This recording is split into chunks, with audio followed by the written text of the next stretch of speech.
رحمت اللہ علیہ درویش تھے دلی کے، بہت سارے لوگ مرید تھے، ایک بڑا خدمت گزار مرید تھا، مزدوری کرتا تھا، غریب تھا، تو 6 بیٹیاں تھیں اس کی۔ حضرت صاحب کے پاس روز آ کے کہتا حضور بچیوں کے لیے دعا کرے اللہ کوئی اسباب پیدا کر دے، ایک بچی کی شادی کا خرچہ 1000 دینار ہے اور میں غریب ہوں۔ حضرت صاحب دعا کر دیتے۔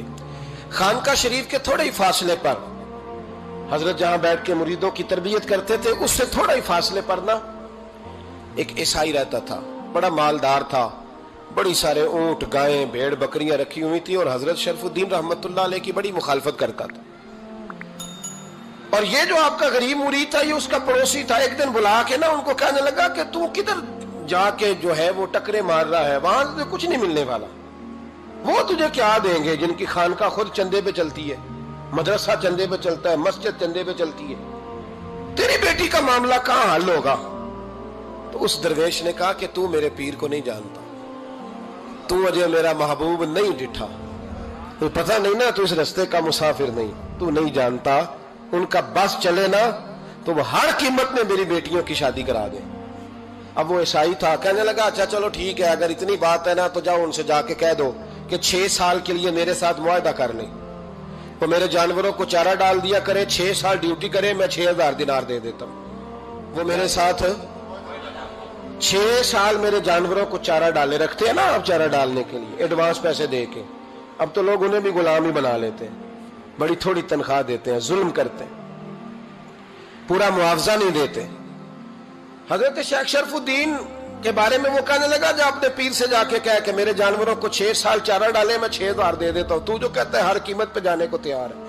اس نے جب یہ بات کی تو مرید نے ناراض ہو گیا، وہ لڑائی ہو گئی، گربان پکڑ لیا، جھگڑا ہوا، بات بڑی دور گئی، اس طرح کی بات کرتا میرے حضرت کے بارے میں، تیرے جیسے کئی میں وہاں کام پہ رکھا دوں۔ جب وہ بڑی بحث ہوئی، بات محلے میں، علاقے میں پھیل گئی، دنیا نے سن لی تو شیخ شرف الدین تک بھی پہنچ گئی۔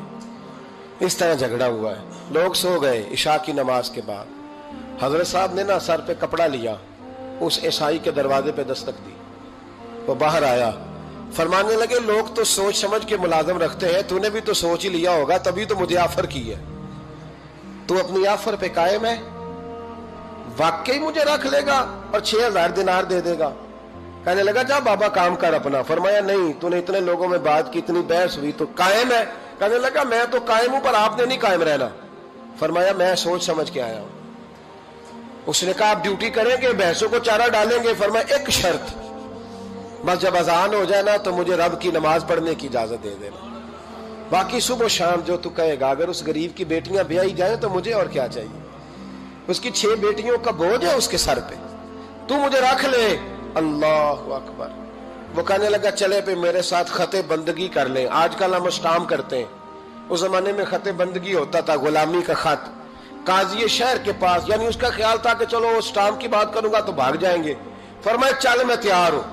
قاضی تک گئے، طے ہو گیا، 6000 دینار دے دیے۔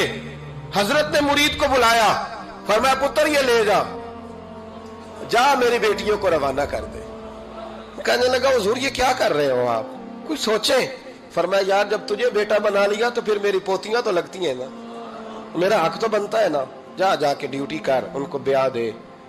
بات پھیل گئی، بادشاہ بھی عقیدت مند تھا، وہ 12000 دینار لے کے پہنچا۔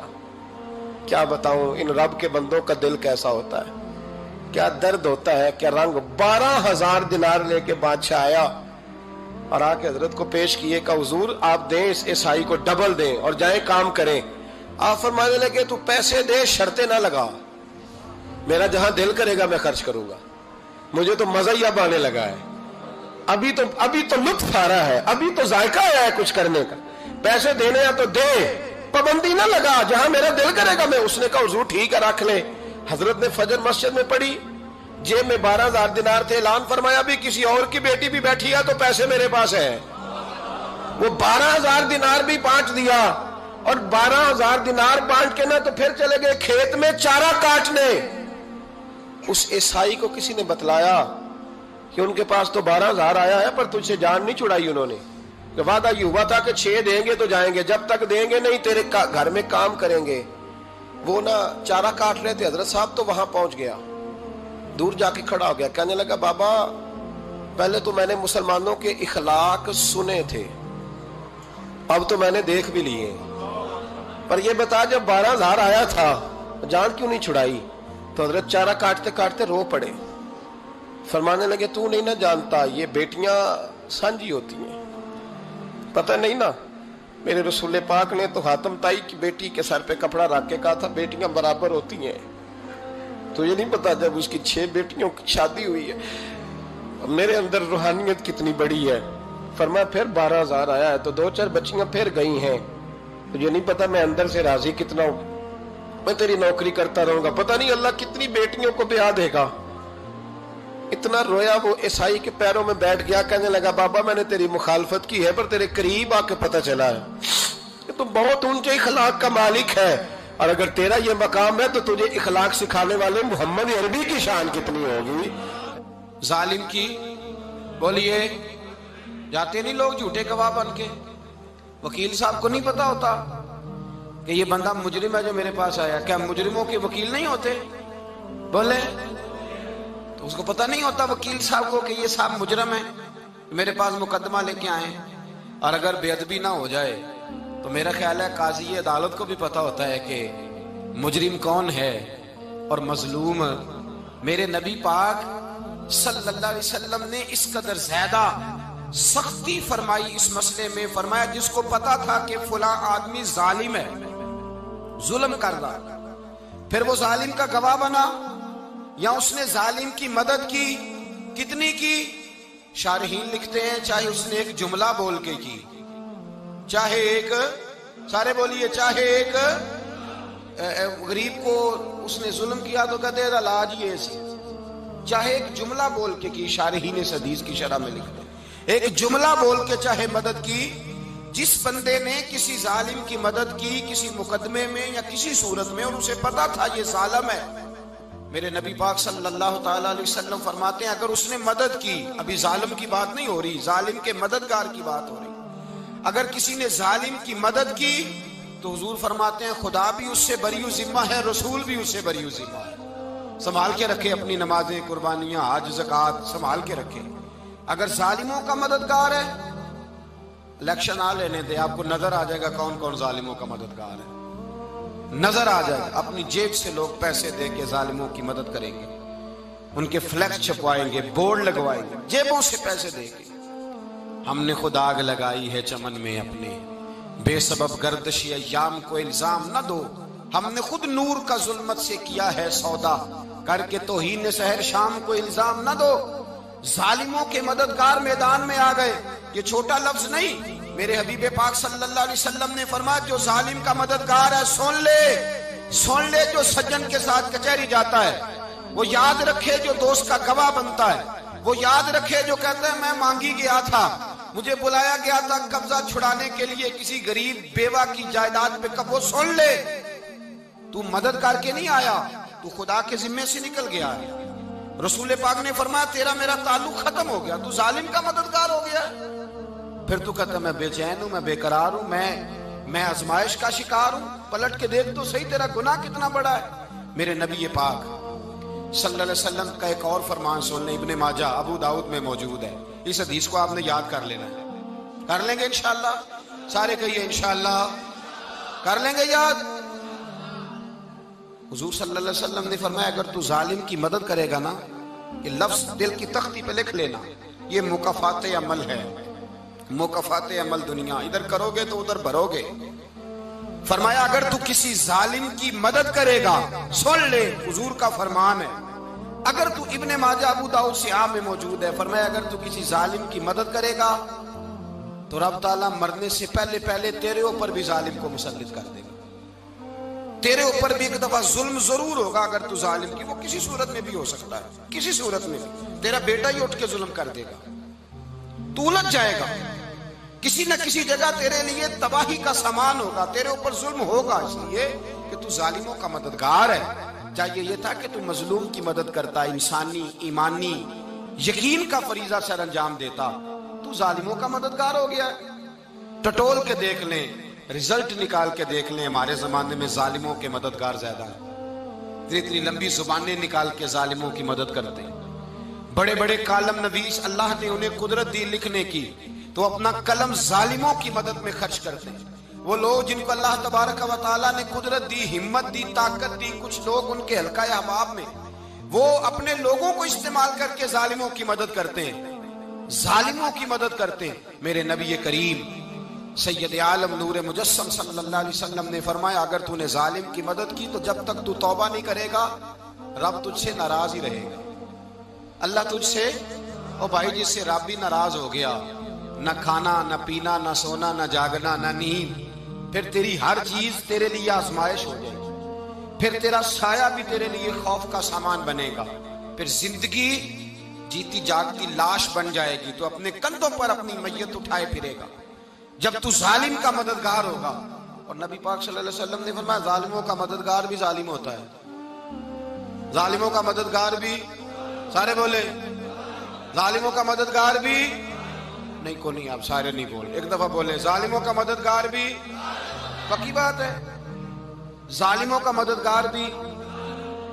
اللہ اکبر، جس کا یارانہ ہو، جس کا دوستانہ ہو، جو کہے میں نے نا اس کو اوکھے ویلے کے لیے ظالم کو یاد رکھا ہوا ہے۔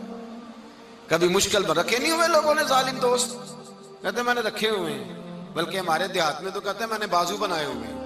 کس کو بازو بنا لیا؟ ظالم بھی کبھی بازو ہوتا ہے، جو ظلم کی تلوار لیے میدان میں کھڑا ہے۔ قارون، حامان، فرعون، نمرود کا حال نہیں لوگوں نے دیکھا؟ اپنے زمانے میں آپ نے کتنے لوگ نہیں دیکھے جن کے سائے سے، آواز سے لوگ کانپتے تھے؟ پھر پولیس کی گاڑیوں میں وہ اس طرح مردہ پڑے کہ دنیا نے تماشا دیکھا ان کا۔ یہ رنگ ہم نے دیکھے نہیں اپنے آنکھوں سے۔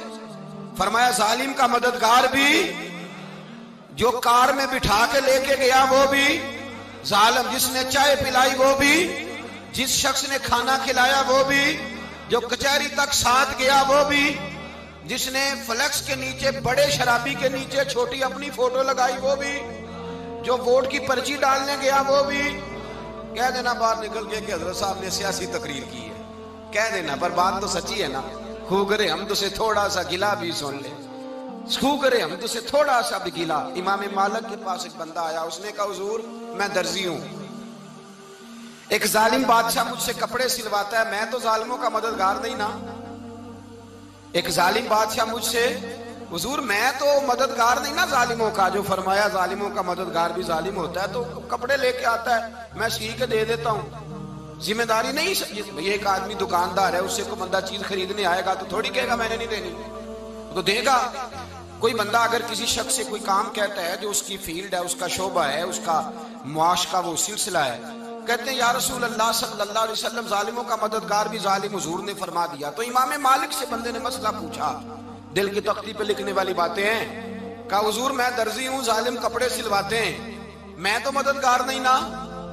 امام صاحب کہنے لگے نہیں، مددگار تو وہ ہوگا جو تجھے سوئی دھاگا فراہم کرے گا، تو پورے کپڑے سی کے دیتا ہے، تو خود بہت بڑا ظالم ہے، تو پورے سوٹ سی کے دیتا ہے، تو بہت بڑا ظالم خود ہے۔ مددگار تو وہ ہوگا جو تجھے دھاگا دے گا، جو تجھے بٹن دے گا، جو تجھے نلکی دے گا۔ جو ظالم سے اتنی نفرت ظلم کر کے بندہ ہے، یہاں تو ہمارے زمانے میں ہیرو بن جاتے ہیں لوگ، ظالم ہیرو ہے، لوگ اس سے ڈرتے پھرتے ہیں، گھومتے پھرتے ہیں، اور بہت سارے کم مزاج لوگ اس کے پیچھے ہاتھ باندھ کے پھرتے ہیں۔ ظالموں کی مدد کرنا، ظالموں کے ساتھ رہنا، یہ ظلم ہے، ظلم، یہ زیادتی ہے۔ میرے نبی پاک صلی اللہ تعالی علیہ وآلہ وسلم نے ارشاد فرمایا یاد رکھو، رب فرماتا ہے میں مظلوم کی مدد ضرور کروں گا، چاہے جلدی کروں چاہے دیر سے کروں، میں مظلوم کی مدد۔ اور حضور صلی اللہ علیہ وسلم نے فرمایا ہے، حضرت معاذ بن جبل کہتے ہیں حضور نے مجھے یمن کا گورنر بنایا، جب میں جانے لگا نا تو حضور نے بڑی نصیحتیں کی، بخاری میں موجود ہے، فرماتے ہیں جب میں پلٹنے لگا تو میرے رسول نے فرمایا معاذ ایک منٹ ٹھہر جا، ایک بات میری یاد رکھنا، اس کو نہ بھولنا۔ کہا حضور کیا؟ فرمایا دیکھنا کسی پہ ظلم نہ کر بیٹھنا، کہیں تجھ سے زیادتی نہ ہو جائے۔ محبوبہ پھر حضور نے فرمایا سن میرے معاذ، میں تجھے گورنر بنا رہا ہوں، زیادتی نہ کر بیٹھنا۔